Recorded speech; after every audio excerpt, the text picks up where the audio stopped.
Ladies and gentlemen, or no, maybe not. No, ladies and gentlemen, because there are too many human beings between ladies and gentlemen who didn't decide yet who or what they are. So let's just stick with hi, everybody. Today's topic: gun violence. And what is gun violence? When the gun becomes so violent? And I don't know, English is my second language, so sometimes I have a problem with understanding all these terms. It's like violent gun. What is it? Like, here, you see this gun? This is my Beretta. And when it's this time of the month, she becomes very violent? I don't think so. I don't think we're dealing with gun violence. I think we're dealing with violent people violence in this country. And the big problem is that real tragedy happened. People lost lives, and there is still a large group of people who don't care about it. And they will do anything, and I mean anything, just to advance their own agenda of gun control. And so, like, what kind of gun control? The gun control, it's out of control in this country already. There's too many illegal weapons on the street, and if anybody wants to get a weapon and go on with their sick problem, with their sick plan, they will find it. No matter what, they will find it. No matter what kind of restrictions we're gonna put on. I think there are a couple different things we can do about it. Along with all these gun control enthusiasts, we have their mass media, the mainstream media like CNN, who, me personally, what I think, it looks like sometimes they praise the psycho killers because they're giving them so much to work with 24/7, on and on and on till you feel like puke. Can anybody explain to these people that bringing up the name of the mass shooters only encourages another ones, like another wannabes, to go on with their plan? Because no matter what the consequences, they will always have a chance to become breaking news and have their face on the front page of the newspapers. I think first thing, I think it should be legally forbidden to disclose the name of the shooters for national security purposes. That could be a good start.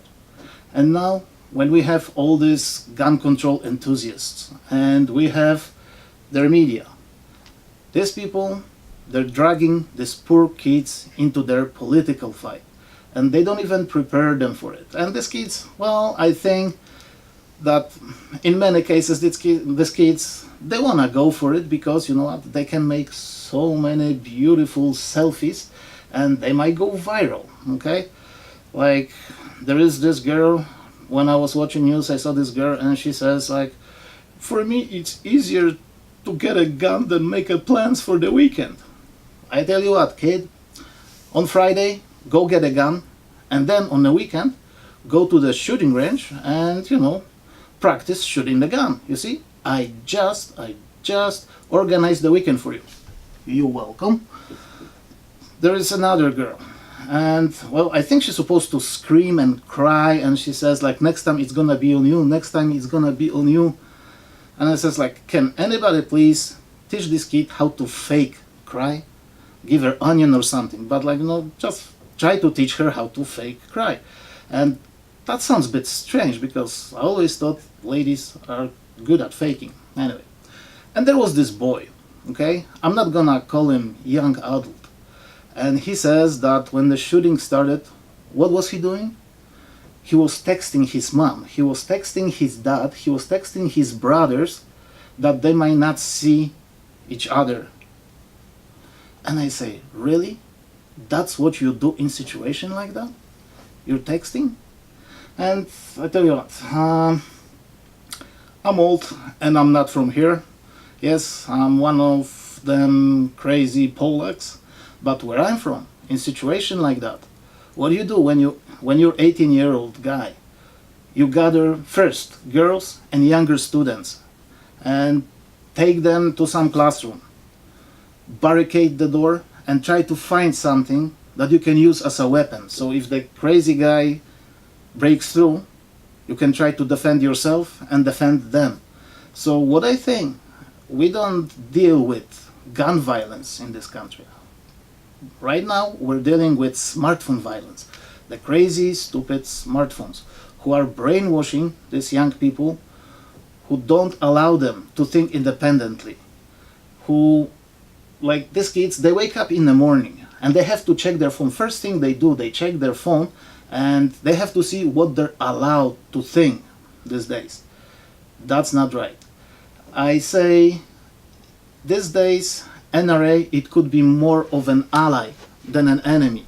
And you say, why? I say, well, I'm with all these people who say that teachers should learn how to shoot the gun. And I say, if you want to go after NRA, yes, go after NRA and make them sponsor the program that pays for teachers training at the shooting range. And every classroom should have a safe with the gun in it. So if anything like that happens, they have a chance to protect their students.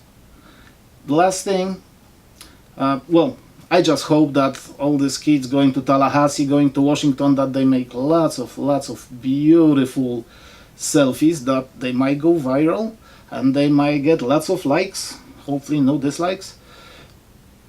We live in a crazy world and you have to deal with it in a certain way, but I say, the last thing, there was this girl and she was saying that anybody who takes money from NRA, he should know, like that company should know that they're taking blood money.